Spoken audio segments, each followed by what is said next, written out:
Hey guys, welcome to Devbhoomi career point. आशा करता हूँ आप सभी लोग स्वस्थ होंगे, काफ़ी अच्छी आपकी स्टडी चल रही होगी। तो देखिए, परीक्षा वाणी महाकुंभ में एक बार आपका फिर से स्वागत है। परीक्षा वाणी महाकुंभ के अंतर्गत आज भाग 22 में अध्ययन करेंगे नैनीताल जनपद का।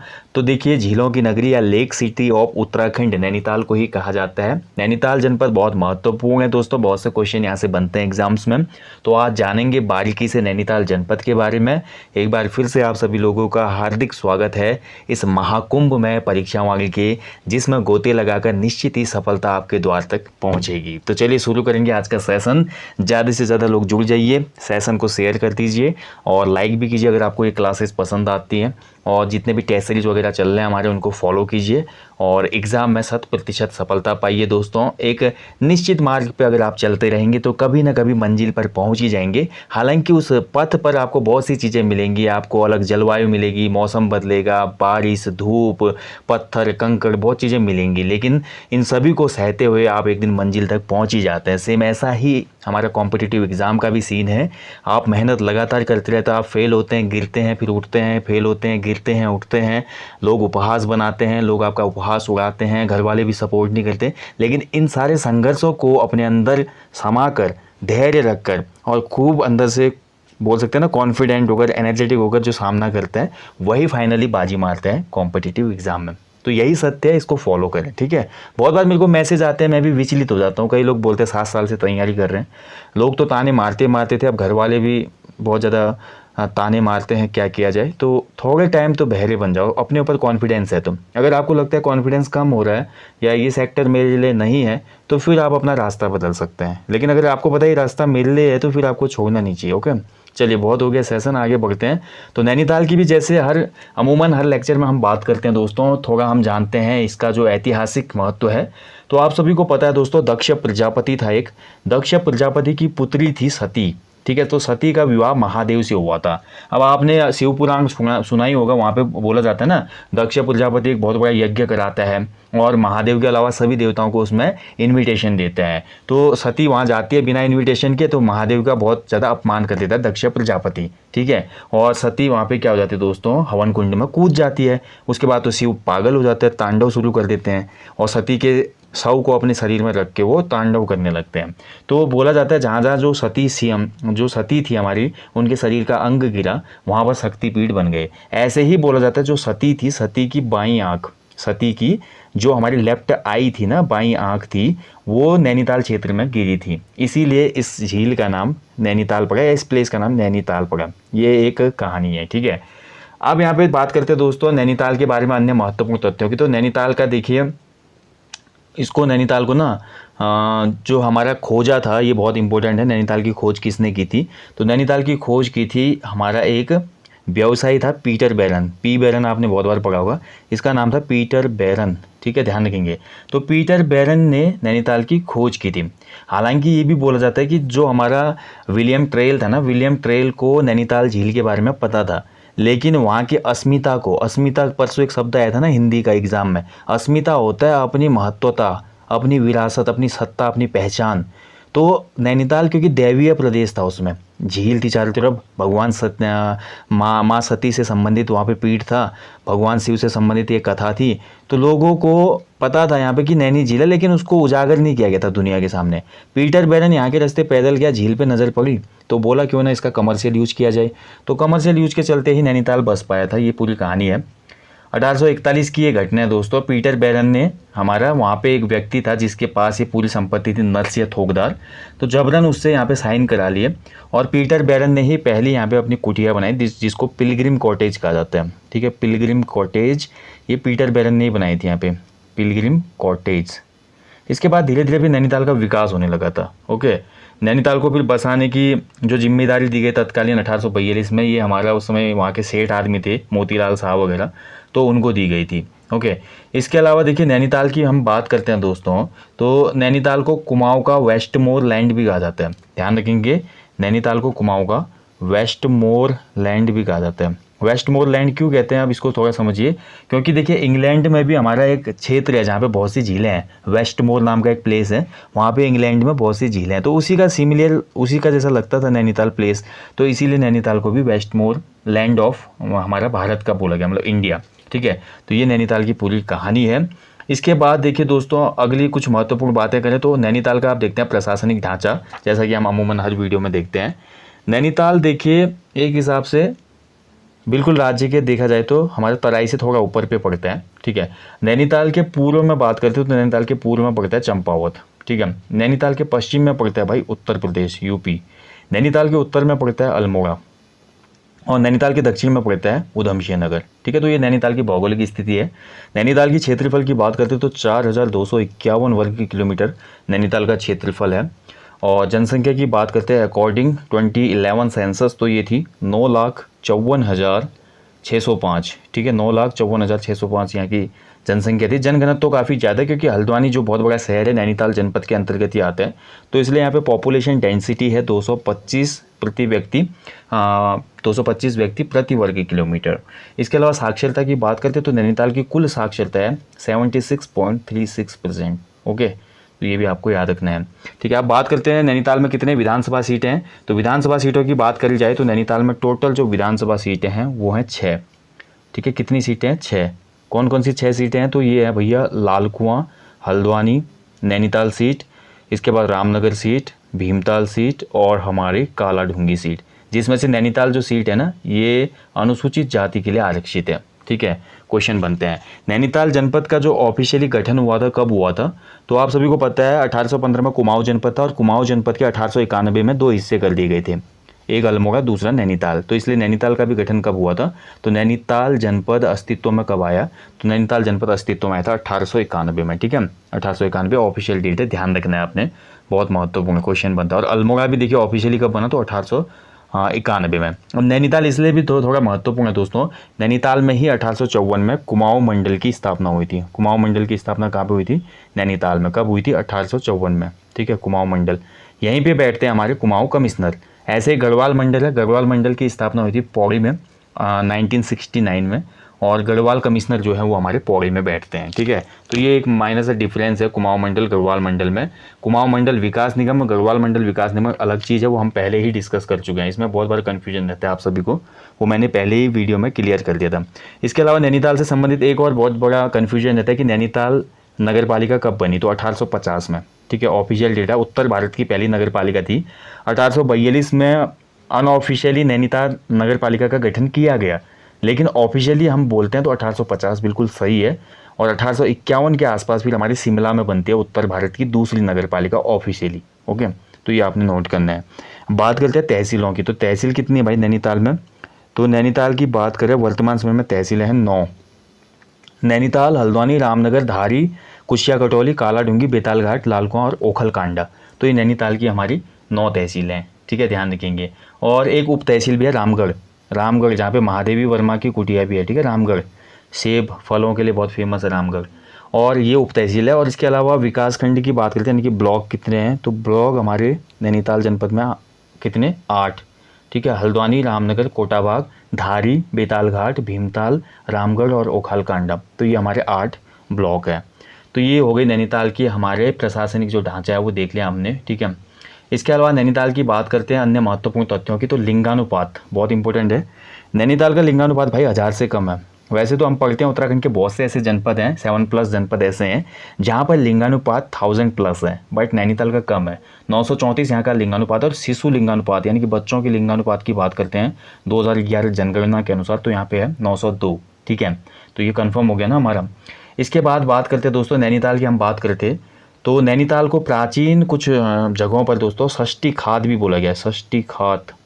ठीक है, षष्ठी खात यानी कि एक समय में बोला जाता है कि नैनीताल क्षेत्र में षष्ठी मतलब 60 होता है, 60 से ज़्यादा यहाँ पे क्या रहे होंगे? झील रहे होंगे। 60 झीलों वाला क्षेत्र बोला जाता है कि इस क्षेत्र में लगभग 66 झीलें थी। ठीक है, इसलिए इसको षष्ठी खात भी कहा जाता है। अब देखिए, मैंने बात की पीटर बैरन ने नैनीताल की खोज की थी ना, नैनीताल की खोज करने के बाद पीटर बैरन ने इस पूरी घटना का जिक्र दिया था। एक पत्र आता था उसमें कलकत्ता से, इंग्लिशमैन पत्र। तो इंग्लिशमैन पत्र में पूरी ये बात छपी थी कि एक ऐसी खूबसूरत प्लेस कुमाऊं की गोद में बसा हुआ है।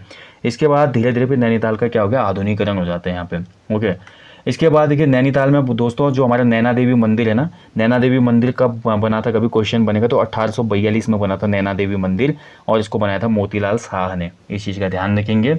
1865 के आसपास आते हैं तो नैनीताल में हमारा क्या होता है, मस्जिद का निर्माण होता है। पहली जो मस्जिद बनती है नैनीताल में 1865 में बनती है। नैनीताल का देखिए जो पहला हमारा सुनियोजित नगर प्लान था, यानी कि वेल प्लान्ड जो होता है ना, नगर कैसे बनाना है, एक प्रॉपर प्लान्ड जो हमारा नगर है, तो ये 1867 में हुआ था। और 1867 में ही दोस्तों हिल साइड सेफ्टी कमेटी बनाई गई थी, क्योंकि नैनीताल में भूस्खलन हो गया था। इसको देखते हुए हेनरी रैमजे ने हिल साइड सेफ्टी कमेटी बनाई थी, ठीक है। और इसके बाद एक क्वेश्चन हमेशा बनता है, नैनीताल में भयंकर भूस्खलन कब हुआ था, तो नैनीताल में भयंकर भूस्खलन हुआ था 1880 में। ये भी इंपॉर्टेंट पॉइंट है, इसको आप नोट कर लेंगे, ओके। अन्य महत्वपूर्ण तथ्यों की बात करते हैं दोस्तों, तो नैनीताल में हमारा देखिए शेरवुड कॉलेज, तो शेरवुड कॉलेज की स्थापना हुई थी 1867 में। और इसके अलावा हमारे यहाँ पे दोस्तों नैनीताल जिला परिषद का गठन कब हुआ था, कभी क्वेश्चन बन सकता है। नैनीताल जिला परिषद, तो नैनीताल जिला परिषद स्थापित हुआ था जिला बनने के 1 साल बाद, यानी कि 1892 में, ओके। और 1900 के आसपास दोस्तों राजभवन का निर्माण हो जाता है नैनीताल में, ये भी नोट करेंगे, बहुत महत्वपूर्ण है। 1901 में अरविंद घोष ने नैनीताल की यात्रा की थी। और बात करनी जाए दोस्तों हमारा इसके अलावा महत्वपूर्ण तथ्यों की, तो 1902 में नैनीताल में आर्य समाज के द्वारा एक पुस्तकालय का निर्माण भी। इसके अलावा अन्य महत्वपूर्ण तथ्यों की बात करते हैं दोस्तों, तो नैनीताल में हमको देखने को मिलता है नैनीताल याट क्लब, ठीक है। नैनीताल याट क्लब की स्थापना कब हुई थी, क्वेश्चन बन सकता है कभी आगामी परीक्षाओं में। तो नैनीताल याट क्लब, याट का मतलब जो नाव देखी होगी पाल वाली आपने नैनीताल में ना, जब भी जाते बोटिंग करते हैं हम लोग वहाँ पे, तो वो पाल वाली नाव को ही याट कहा जाता है। तो याट क्लब की स्थापना होती है नैनीताल में 1910 में। 1922 में देखिए नैनीताल बैंक स्थापित हुआ। 1922 में नैनीताल बैंक की स्थापना की गई। इसके गठन में थे गोविंद वल्लभ पंत, चंद्रलाल शाह, ठीक है, और इसके अलावा मथुरादत्त पांडे, बहुत से ऐसे नाम थे जिनके द्वारा 1922 में नैनीताल शहर में ही नैनीताल बैंक स्थापित होता है। यानी कि अगले साल 2022 में नैनीताल बैंक के 100 वर्ष पूर्ण हो जाएंगे, ठीक है। इसके अलावा नैनीताल देखिए गांधी जी भी आए थे 1929, जो कुमाऊं यात्रा की थी गांधी जी ने, उस दौरान वो नैनीताल भी आए थे, ठीक है। इंपॉर्टेंट पॉइंट है, कभी क्वेश्चन बन सकते हैं कि गांधी जी पहली बार नैनीताल कब आए, तो कुमाऊं आने का मतलब ये कि नैनीताल भी गए होंगे गांधी जी, है ना। तो 1929 में आए थे। और इसके अलावा अन्य महत्वपूर्ण तथ्यों की बात करते दोस्तों, नैनीताल में एक संघ बनाया गया था 1943 में, 1943 में, जिसका नाम था शारदा संघ, ठीक है। तो शारदा संघ की स्थापना कब हुई नैनीताल में, क्वेश्चन बनेगा, तो 1943 में हुई थी। और इसके अलावा हमारा पर्वतीय प्रेस की स्थापना की गई थी नैनीताल में 1966 में। पर्वतीय प्रेस की स्थापना नैनीताल में कब हुई, 1966 में। नैनीताल में ही कुमाऊं विश्वविद्यालय की स्थापना होती है 1973 में, ये भी महत्वपूर्ण है। और नैनीताल समाचार पत्र भी निकला दोस्तों एक, नैनीताल के नाम से नैनीताल समाचार पत्र, कभी क्वेश्चन बन जाएगा। जितने महत्वपूर्ण पॉइंट बताए जा रहे हैं परीक्षाओं में नहीं है, इसलिए इनको नोट करें आप। नैनीताल समाचार पत्र का प्रकाशन हुआ था 1977 से प्रारंभ, ओके। इसके अलावा नैनीताल से जुड़े महत्वपूर्ण पॉइंट हैं, 1984 में नैनीताल में वृहद झील प्राधिकरण की स्थापना की गई थी। वृहद झील विकास प्राधिकरण, ठीक है, वृहद झील विकास प्राधिकरण। और इसके अलावा देखिए गोविंद वल्लभ पंत उच्च स्तरीय प्राणी उद्यान जो है वो भी नैनीताल में ही है। नैनीताल में देखिए नैनीताल छावनी जो है वो स्थापित की गई 1841 में, महत्वपूर्ण है भी, नैनीताल छावनी की स्थापना 1841। और उत्तरांचल परिषद का गठन हुआ नैनीताल में 1970 में, ये भी महत्वपूर्ण है। इसके अलावा देखिए हिमालय वनस्पति उद्यान, ये थोड़ा इंपॉर्टेंट है भाई, हिमालय वनस्पति उद्यान। तो हिमालय वनस्पति उद्यान ये भी हमारा नैनीताल में है, 2005 में स्थापित किया गया, ओके। अन्य महत्वपूर्ण तथ्यों की हम बात करते हैं नैनीताल के बारे में, तो नैनीताल में जो भूस्खलन आया था वो मैं पहले बता चुका हूँ, 1880 में आया था भयंकर भूस्खलन, ठीक है। अन्य कुछ पॉइंट अगर रह गए होंगे तो अभी डिस्कस कर लेंगे फिर हम आगे सेशन में। अब आ जाते हैं नैनीताल में मेन, ये नैनीताल शहर के बारे में बात हो रही है अभी तक तो पूरी। अब हम सीधे नैनीताल पे आ जाते हैं। जो नैनीताल नाम पड़ा भाई वो नैनीताल की वजह से भी पड़ा है ना, झील जो है, इस झील की वजह से भी तो नैनीताल को नैनीताल मिला है, क्योंकि महासती का बायां आग गिरा था, नैन गिरा था, नैन से नैनी पड़ गया और ताल थी यहाँ पे तो ताल पड़ गया। लेकिन नैनीताल झील शहर होने के साथ साथ वहाँ पे अपनी में झील भी है, तो थोड़ा इस झील के बारे में भी बात कर लेते हैं। नैनी झील जो है या नैनीताल है वो समुद्र तल से 1938 मीटर की ऊंचाई पर बसा हुआ है। और नैनीताल जो है वो 7 पहाड़ियों से घिरी हुई झील है। अभी ने डिस्कस किया था चमोली में, जो हमारा हेमकुंड साहिब या लोकपाल है वो भी 7 पहाड़ियों से घिरा है, जबकि नैनीताल भी 7 पहाड़ियों से घिरी हुई हमारी झील है, जिनमें 7 पहाड़ियाँ हैं हमारे आयरपाटा, देवपाटा, हाड़ीगढ़ी, चाइना पीक, स्नो व्यू, आलमसरिया कांटा और शेर का डांडा। तो यहाँ पे एक महत्वपूर्ण नाम आ जाता है शेर का डांडा। यूपी ट्रिपल एस से ऐसे क्वेश्चन भी पूछ लेता है। पहाड़ी एरियाज में पर्वतों को डांडा कहा जाता है, ठीक है, जैसे कि कालों का डांडा, लैंसडाउन का पूर्व नाम। शेर का डांडा कहाँ क्वेश्चन बनेगा, तो नैनीताल में, ठीक है। जो नैनीताल या नैनी झील है, इसके निचले हिस्से को तल्ली ताल कहा जाता है और इसके ऊपरी हिस्से को मल्ली ताल कहा जाता है। और मल्ली ताल में ही स्थित है हमारा माँ नैना देवी का मंदिर यहाँ पे, ठीक है। ये माँ नैना देवी का मंदिर हो गया। अब यहाँ पर देखिए दोस्तों, जब हमारी जो रेल लाइन बनती है ना काठगोदाम तक, तो काठगोदाम रेल लाइन जैसे बनती है और 1891 में जिला मुख्यालय नैनीताल बनता है, उसके बाद नैनीताल का बहुत तीव्र डेवलपमेंट होता है और सन 1900 में नैनीताल में दोस्तों मल्ली ताल में क्या बनाया जाता है, हमारा राजभवन। राजभवन का निर्माण कार्य शुरू हो गया था 1897 में और ये कंप्लीट हुआ था 1900 में। ये गौथिक शैली में बना है। कौन सी शैली में, गौथिक शैली में, ठीक है। और ये अंग्रेजी के ई आकार का बना हुआ है। ये कुछ इंपॉर्टेंट पॉइंट है इसके बारे में। तो देखिए 1962 से उत्तर प्रदेश की ग्रीष्मकालीन राजधानी के रूप में इसका प्रयोग किया गया राजभवन का। और राज्य निर्माण के बाद हम देखते हैं उत्तराखंड जब बना ना, तो 9 नवंबर 2000 से इसी भवन में उत्तराखंड उच्च न्यायालय को स्थापित किया गया। यानी कि उत्तराखंड जो हाईकोर्ट है, उच्च न्यायालय है, वो भी नैनीताल में स्थित है, ठीक है। तो ये नैनीताल के बारे में लगभग जितने पॉइंट बनते हैं वो हमने क्लियर कर लिए हैं, जो मेन नैनीताल से बनते हैं, ओके। अब यहाँ पर बात करेंगे हमारे नैनीताल स्थित जो अन्य महत्वपूर्ण पॉइंट हैं या अन्य महत्वपूर्ण स्थल हैं, उनके बारे में भी थोड़ा हम देख लेते हैं। तो इसमें सबसे पहले नाम आता है दोस्तों नैनीताल का जो सबसे महत्वपूर्ण मंदिर है, ठीक है, नैना देवी मंदिर। तो नैना देवी मंदिर प्रमुख दर्शनीय स्थल है नैनीताल का। तो मल्लीताल के पास है माँ नैना देवी का भव्य मंदिर।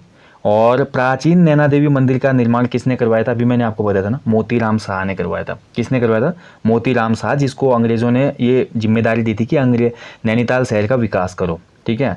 और मोतीराम शाह ने दोस्तों जो मंदिर बनाया था वो 1880 में भूस्खलन के कारण नष्ट हो गया था। 1880 में भीषण भूस्खलन आया नैनीताल में, ठीक है। तो जो मूर्ति थी नैना देवी की दब जाती है, तो दबी हुई मूर्ति को निकाल कर फिर से 1882 में किया गया, इस मंदिर की पुनर्स्थापना की गई। तो ये नैना देवी। इसके बाद नैना पीक देखिए, नैना पीक जो है ये 2611 मीटर ऊंची है और शहर से 5.5 किलोमीटर की दूरी पे है, ठीक है। तो नैना पीक से आप पूरा नैनीताल का व्यू ले सकते हैं।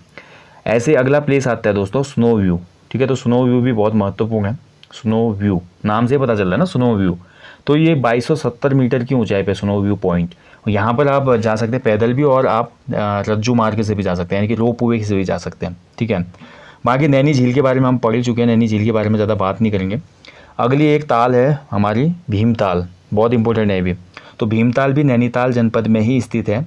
और भीमताल देखिए हमारी सबसे बड़ी झील है कुमाऊं क्षेत्र की। कुमाऊं की सबसे बड़ी झील की अगर बात की जाएगी तो वो भीमताल है। गढ़वाल की सबसे बड़ी झील की बात की जाएगी तो सहस्त्रताल है, ठीक है।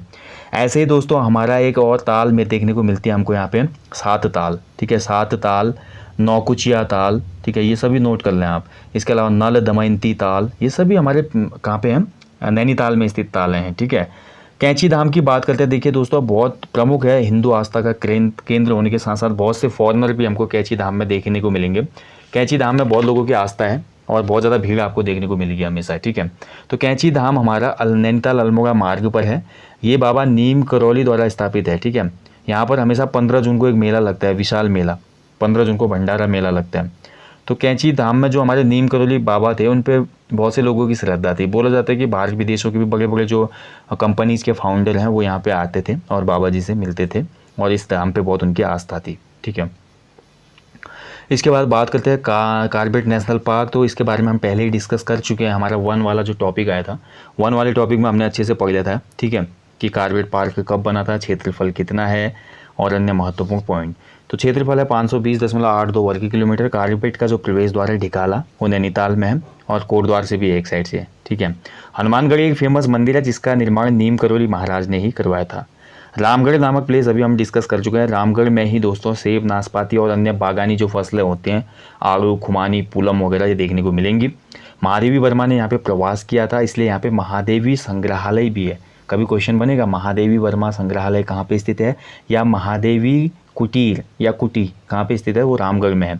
और रविंद्रनाथ टैगोर ने भी दोस्तों यहाँ पर गीतांजलि के कुछ अंश लिखे थे और यहाँ पर उनके नाम से ही एक टैगोर टॉप स्थल है, ठीक है, टैगोर टॉप, कभी क्वेश्चन बनेगा टैगोर टॉप कहाँ पे है, तो नैनीताल जनपद में है। बेसिक प्लेस पूछेगा तो रामगढ़ में है। इसके बाद देखिए रामनगर, तो रामनगर की बात करते हैं तो रामनगर की स्थापना 1850 में हो गई थी। और रामनगर की स्थापना किसने की थी? हेनरी रैमजे ने। पहले इसको रामजी नगर कहा जाता था, रामजी नगर। इसके बाद फिर ये कालांतर में क्या हो गया? रामनगर हो गया। रामनगर कोसी नदी के तट पर स्थित है और इसको दक्षिण पूर्वी गढ़वाल का प्रवेश द्वार भी कहा जाता है। ठीक है, ये भी महत्वपूर्ण पॉइंट है, याद रखिएगा इसको। अगला प्लेस है देखिए ढिकुली। तो ढिकुली ऐसा प्लेस है दोस्तों जो कत्यूरियों की राजधानी रही थी। कत्यूरी की बहुत सी शाखाएं थी ना उत्तराखंड में, तो ढिकुली में भी कोई शाखा पहुंच गई थी। और ढिकुली के पास हमको अनेक बौद्ध मूर्तियां मिलती हैं। कभी क्वेश्चन बनता है नैनीताल जनपद के किस प्लेस से बौद्ध मूर्तियां प्राप्त होती हैं प्राचीन, तो ये हमारा ढिकुली है। ओके, गर्जिया देखिए, गर्जिया माता का मंदिर बहुत फेमस है। गर्जिया माता का मंदिर जो है हमारा रामनगर से कुछ दूरी पर देखने को मिलेगा। बीच नदी में ये मंदिर स्थित है और बहुत ही मनमोहक मंदिर है। मुक्तेश्वर की बात करते हैं, ये उत्तराखंड का सबसे ठंडा स्थान है दोस्तों। ये बिल्कुल सही बात है। मुक्तेश्वर में टेम्परेचर बहुत कम चले जाता है जाड़ों के महीने में, ह्यूंद में, क्योंकि स्थानीय भाषा में शीतकाल को क्या कहा जाता है? ह्यूंद। ठीक है, उत्तराखंड में शीतकाल को ह्यूंद कहा जाता है, याद रखेंगे।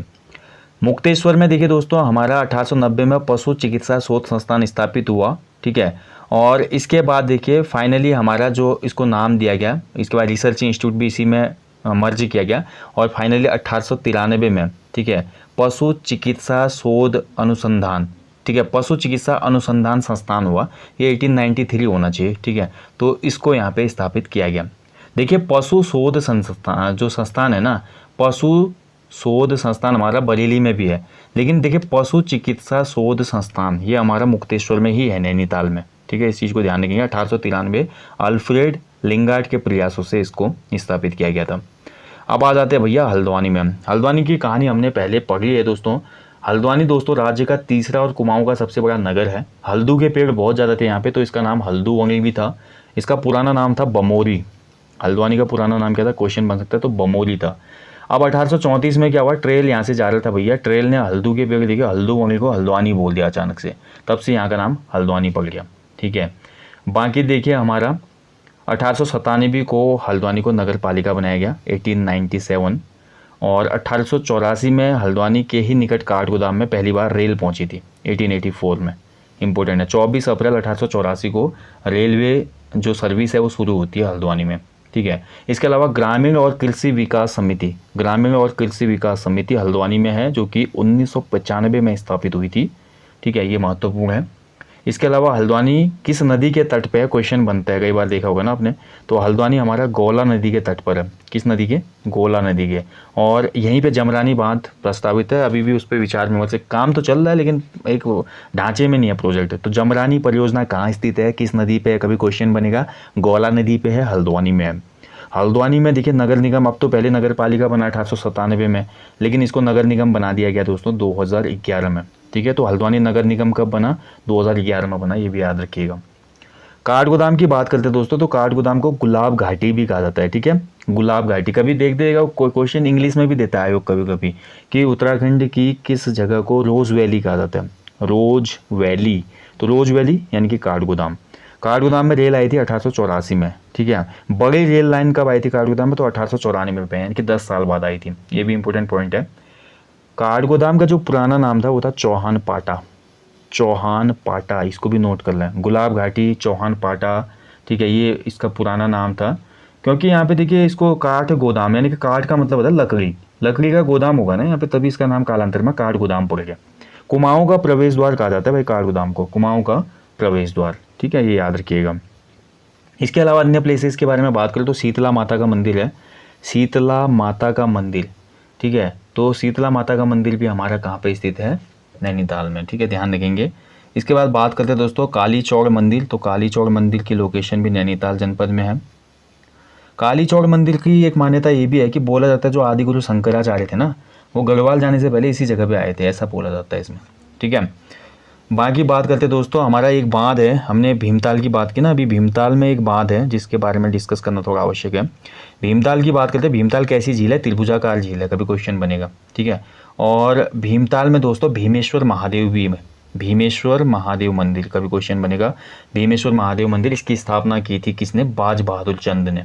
ठीक है, और भीमताल में हमको देखने को मिलता है टरार, टसर, टसर माफ कीजिएगा, टरार नहीं होगा, टसर, टसर क्षेत्रीय अनुसंधान केंद्र, टसर, ठीक है, टसर क्षेत्रीय अनुसंधान केंद्र। क्षेत्रीय का मतलब रीजनल हो गया, मेन तो नहीं है।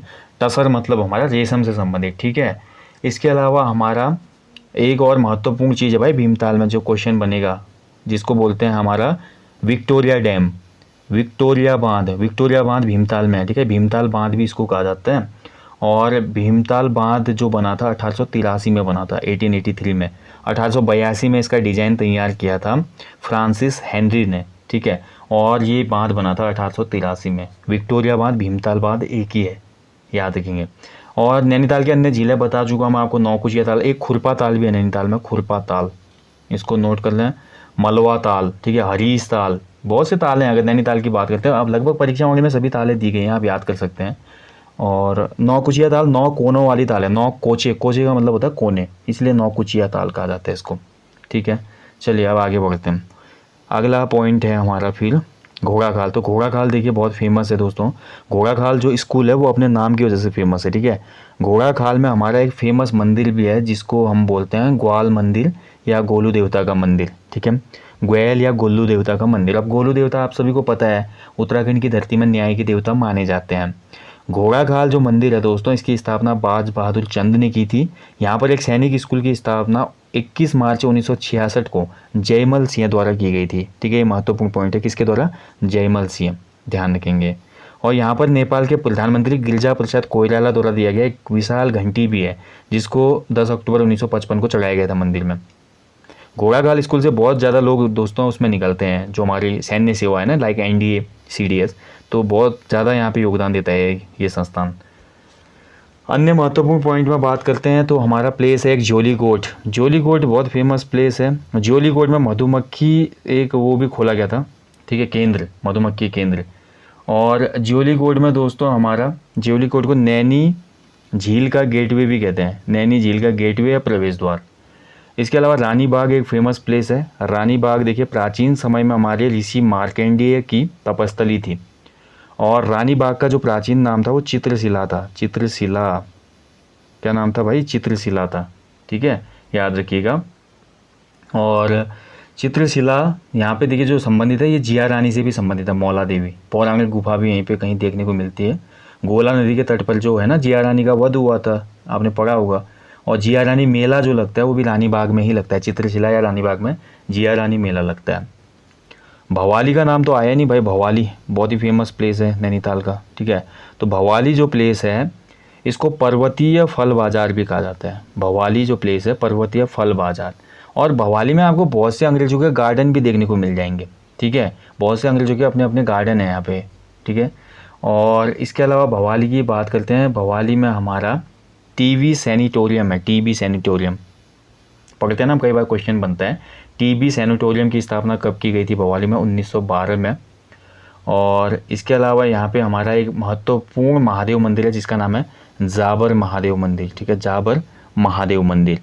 और एक पॉइंट और है भवाली के बारे में, जो कि है भवाली किस नदी के तट पर है? भवाली छिप्रा नदी के तट पर है। एक छिप्रा नदी तो हमारे उज्जैन में है मेन वाली, लेकिन आपको याद रखना है एक उत्तराखंड में भी है छोटी सी छिप्रा नदी जो कि भवाली में प्रवाहित होती है, ठीक है। भवाली से सबसे महत्वपूर्ण पॉइंट ये बनता है कि भवाली को पर्वतीय फल बाजार कहा जाता है, ओके। और इसके अलावा उत्तराखंड विधिक अकादमी भी यहीं पे है, उत्तराखंड विधिक अकादमी बहुत महत्वपूर्ण है। इसकी स्थापना हुई थी 19 दिसंबर 2004 में, ठीक है, उत्तराखंड विधिक अकादमी की, याद रखेंगे। चलिए अगला कुछ महत्वपूर्ण पॉइंट की बात करते तो अगला है हमारा कैंची धाम के बारे में बात हो ही गई है तो थोड़ा और पढ़ लेते। देखिए नैनीताल के जो प्रमुख संस्थान हैं उनको देख लेते हैं। उत्तराखंड प्रशासनिक प्रशिक्षण अकादमी यहीं पे है, 1988 में इसकी स्थापना होती है, ठीक है। जैसे हम PCS का एग्ज़ाम देते हैं, लोअर PCS का एग्ज़ाम देते हैं, तो जब उसमें चयनित हो जाते हैं तो ट्रेनिंग होती है ऐसे राज्य सेवा वालों की, तो उनकी यहीं पर ट्रेनिंग होती है उत्तराखंड प्रशासनिक प्रशिक्षण अकादमी में, ठीक है।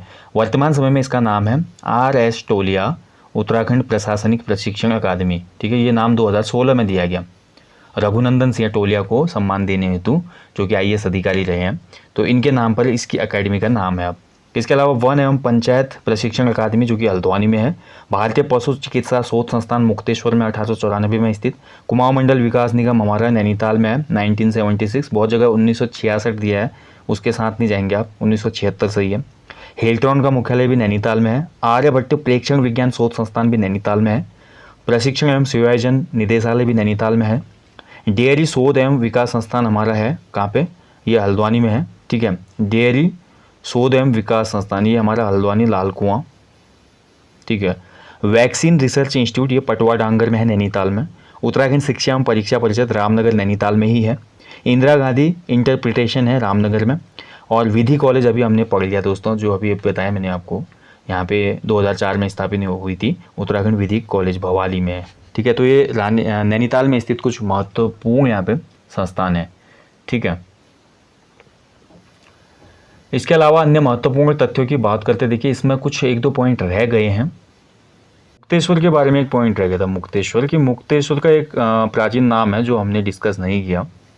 मुक्तेश्वर को दोस्तों मूक शहर भी कहा जाता है। ठीक है, मूक शहर या साइलेंट सिटी, मुक्ति का ईश्वर भी बोला जाता है इसको। बोला था कि यहाँ पे मुक्ति का ईश्वर। ओके, तो इस वजह से।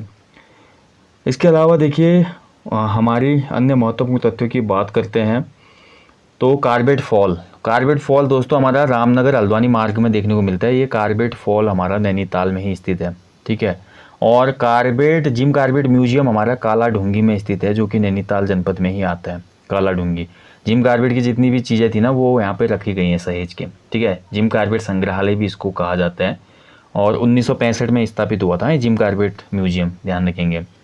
गोला रेखा को हल्द्वानी की जीवन रेखा कहा जाता है, ये भी इंपॉर्टेंट पॉइंट है। गोला नदी को हल्द्वानी की जीवन रेखा कहा जाता है। ओके, इसको गोला नदी का प्राचीन नाम बहुत से हमको प्राचीन ग्रंथों में देखने को मिलता है, गार्गी नदी, ये भी इंपॉर्टेंट पॉइंट है। इसके अलावा देखिए देवस्थल है एक प्लेस नैनीताल से टॉप में, तो देवस्थल जो प्लेस है नैनीताल के टॉप में, ये बहुत इंपॉर्टेंट है। यहाँ पर आपको देखने को मिलेगा आर्यभट्ट प्रेक्षण विज्ञान एवं शोध संस्थान के अंतर्गत एरीज, तो एरीज की यहाँ पे एशिया की सबसे बड़ी दूरबीन की स्थापना की गई है, जिसका डायमीटर है 3.6 मीटर व्यास। लगा लो अब 3.6 मीटर का उसका पूरा डायमीटर है, तो कितनी बड़ी वो दूरबीन होगी, उतनी बड़ा लेंस होगा उसमें। ठीक है, तो ये है नैनीताल के बारे में का महत्वपूर्ण पॉइंट। इसके अलावा नैनीताल में देखिए भीमताल में अगर हम जाते तो भीमताल में हमको देखने को मिलेगा लोक संस्कृति संग्रहालय। लोक संस्कृति संग्रहालय कहाँ स्थित है, तो ये हमारा खुटानी में है, भीमताल में। नैनीताल पर्वतारोहण क्लब भी हमको देखने को मिलता है नैनीताल में। इसके अलावा देखिए हल्द्वानी में एक महत्वपूर्ण विश्वविद्यालय है उत्तराखंड का, उत्तराखंड मुक्त विश्वविद्यालय, उत्तराखंड ओपन यूनिवर्सिटी। 2005 में इसकी स्थापना हुई थी। सब नैनीताल जनपद में तो आते हैं ना ये, है ना। इसके अलावा देखिए दोस्तों सुशीला तिवारी फॉरेस्ट कॉलेज हल्द्वानी में ही है। सुशीला तिवारी मेडिकल कॉलेज हमारा हल्द्वानी में ही है। राष्ट्रीय शीत जल यानी कि कोल्ड वाटर, तो राष्ट्रीय शीत जल मत्स्य अनुसंधान संस्थान ये भी भीमताल में है। ठीक है, मछलियों से संबंधित है, भीमताल में, बहुत महत्वपूर्ण है, ये याद रखना है आपने। इसके अलावा लाइकेन गार्डन, ठीक है, लाइकेन रिसर्च, माफ कीजिएगा गार्डन नहीं है, रिसर्च सेंटर। देखिए थोड़ा अंतर है, ध्यान से समझिएगा। लाइकेन रिसर्च सेंटर नैनीताल में है, जबकि लाइकेन गार्डन या पार्क मुंशियारी पिथौरागढ़ में है। लाइकेन पे जो रिसर्च होगी ना वो नैनीताल में होगी, और वहाँ पे उस पादप को बढ़ावा दिया जाएगा पार्क में। ठीक है, ये अंतर होता है, यहाँ पे रिसर्च होगा, अनुसंधान होगा। तो ये 2 पॉइंट बहुत ध्यान से याद रखना भाई। लाइकेन रिसर्च सेंटर नैनीताल में है और लाइकेन पार्क या गार्डन हमारा मुंशियारी पिथौरागढ़ में है। ओके, इसके अलावा अन्य कुछ महत्वपूर्ण तथ्य नैनीताल के बारे में, तो नैनीताल में एक रडार अनुसंधान केंद्र भी है। ठीक है, रडार अनुसंधान संस्थान, ठीक है, ये हमारा भीमताल में स्थित है। हाँ, एक महत्वपूर्ण प्लेस मैं भूल गया हूँ, एक डॉपलर रडार सिस्टम हमारे कहाँ लगी है, मुक्तेश्वर में। ठीक है, डॉपलर रडार जो कि मौसम का पूर्वानुमान लगाती है, तो ये होती है डॉपलर रडार। ठीक है, तो लगभग देखिए जो हमारे उत्तराखंड से नैनीताल से संबंधित पॉइंट थे वो क्लियर हो ही गए हैं। लगभग इतने पॉइंट यहाँ से बनते हैं। इसके अलावा देखिए नैनीताल के कुछ महान विभूतियों की बात करते तो सबसे पहले इसमें नाम आता है एन डी तिवारी। तो एन डी तिवारी आपको पता ही है दोस्तों, बलूटी गांव में जन्म हुआ था 1925 में, और एन डी तिवारी ही एकमात्र ऐसे व्यक्ति हैं उत्तराखंड के अभी तक के जिन्होंने पूरे 5 साल शासन किया। मुख्यमंत्री कार्यकाल पूरा करने वाले एकमात्र हमारे ये मुख्यमंत्री थे और पहले निर्वाचित मुख्यमंत्री थे उत्तराखंड राज्य के। ठीक है, ये भी महत्वपूर्ण पॉइंट है। इसके अलावा देखिए नैनीताल से एक महत्वपूर्ण व्यक्ति आते हैं अनूप शाह जो कि फोटोग्राफी से संबंधित हैं और इनको पद्मश्री से भी सम्मानित किया जा चुका है। हाँ, भीमताल में हमारे एक तितली संग्रहालय भी है। ठीक है, भीमताल में तितली संग्रहालय भी है। ठीक है, तितली, भीमताल में एक तितली संग्रहालय भी, फ्रेडरिक स्मेटा तितली संग्रहालय इसको कहा जाता है। ठीक है, ये कहाँ पे है? भीमताल में है, ये आपको याद रखना है। इसके अलावा देखिए नैनीताल से संबंधित अन्य महत्वपूर्ण व्यक्तियों की बात करते हैं तो इसमें नाम आता है यशोधर मठपाल। तो यशोधर मठपाल हमारे दोस्तों द कुमाऊं पेंटिंग्स इन्होंने लिखी थी। इसके अलावा यशोधर मठपाल को हम लोक सांस्कृतिक एक्टिविटीज़ के लिए जानते हैं। ठीक है, इनके प्रयासों से ही भीमताल में 1983 में लोक संस्कृति संग्रहालय की स्थापना की गई थी। और भी बहुत से यहाँ पे पॉइंट है नैनीताल से जुड़े हुए दोस्तों, जो कि इस टॉपिक में ही क्लियर करना बहुत मुश्किल हो जाता है। ठीक है, तो जब महान विभूति वाला टॉपिक हमारा आएगा ना, उसमें हम ये सब बातें डिस्कस करेंगे। इसके अलावा देखिए नैनीताल से संबंधित महत्वपूर्ण तथ्यों की बात करते तो हमारे राज्य का जो उच्च न्यायालय है वो नैनीताल में ही है, ये महत्वपूर्ण है। देश के क्रम में हमारा जो हाईकोर्ट था वो 20वां था। उत्तराखंड उच्च न्यायालय देश का 20वां उच्च न्यायालय था, ध्यान रखेंगे। ठीक है, और वर्तमान समय में देश में कितने उच्च न्यायालय हैं? 25 उच्च न्यायालय हैं। ठीक है, 25 हाईकोर्ट है पूरे देश में। इसके अलावा खुरपा ताल से थोड़ा आगे जाने पर आपको एक बहुत महत्वपूर्ण पॉइंट मिलेगा जिसको जानते हैं लैंड्स इन के नाम से। ठीक है, लैंड्स एंड, माफ़ कीजिएगा इन नहीं होगा, लैंड्स एंड एक खूबसूरत प्लेस या स्पॉट है हमारा नैनीताल जनपद में, खुरपा ताल के निकट पड़ता है ये। ठीक है, लगभग सभी पॉइंट यहाँ पे क्लियर हो चुके हैं दोस्तों। इसी के साथ जो हमारे आज का टॉपिक है नैनीताल जनपद वाला, नैनीताल के कुछ मेले हमने डिस्कस किए। अभी चित्रशिला मेला हमने डिस्कस किया, रानी बाग वाला। इसके अलावा नैनीताल में एक और बहुत फेमस मेला है सीतावनी मेला। ठीक है, सीतावनी मेला, इसको भी आप नोट कर लें, बहुत इंपॉर्टेंट है ये मेला भी। ठीक है, और भी साथ में बहुत से मेले हैं, जैसे कैंची धाम का मेला हो गया। ठीक है, वो भी मेला ही है। तो ये कुछ प्रमुख मेले हैं जो एग्जाम में पूछे जाते हैं। नंदा देवी मेला भी लगता ही है। ठीक है, ऐसे ही नैनीताल में सरदोत्सव लगता है जो कि बहुत ज़्यादा फेमस है। और नैनीताल में जिमखाना मैदान आपको देखने को मिलेगा। ठीक है, कभी क्वेश्चन बनेगा कि जिमखाना मैदान कहाँ पे स्थित है? जिमखाना, तो जिमखाना मैदान नैनीताल में ही है। ओके, देखिए हम एक क्वेश्चन पढ़ते ना हमेशा कि अल्मोड़ा में जो थाने की स्थापना हुई थी कब हुई थी? तो अल्मोड़ा में पहला थाना बना था 1837 में, और वहीं नैनीताल में पहला जो थाना बना था वो 1843 में बना था, 1843। ठीक है, ये भी नोट कर लें। ये जेल की बात नहीं हो रही है, थाने की बात हो रही है। ठीक है, थाना अलग होता है, जेल अलग होता है, यानी कि कारावास जो होता है वो अलग होता है और थाना अलग होता है। स्टेशन, पुलिस स्टेशन जिसको हम बोलते हैं स्पेशली। तो अल्मोड़ा थाना 1837 और नैनीताल थाना 1843। अल्मोड़ा जेल 1816 और पौड़ी जेल 1850। ठीक है, कंफर्म करना, इसमें बिल्कुल कंफ्यूज नहीं होना है। बहुत बार कंफ्यूज हो जाते हैं इसमें सभी लोग और बोलते हैं कि एग्ज़ाम में क्या करेंगे अगर क्वेश्चन बनेगा। ठीक है, तो आपको ये याद रखना है, ये सभी बातें क्लियर की हमने कई बार। ओके, तो ये था दोस्तों आज नैनीताल, यहाँ पे हमने देख लिया जिला दर्शन में। जल्दी मिलेंगे आपको परीक्षाओं के महाकुंभ के अगले टॉपिक में, जहाँ पर डिस्कस करेंगे अन्य किसी जनपद के बारे में। तब तक आप लोग अच्छे से अपनी स्टडी करें, अपना ध्यान रखें। जय हिंद, जय उत्तराखंड, शुभ रात्रि।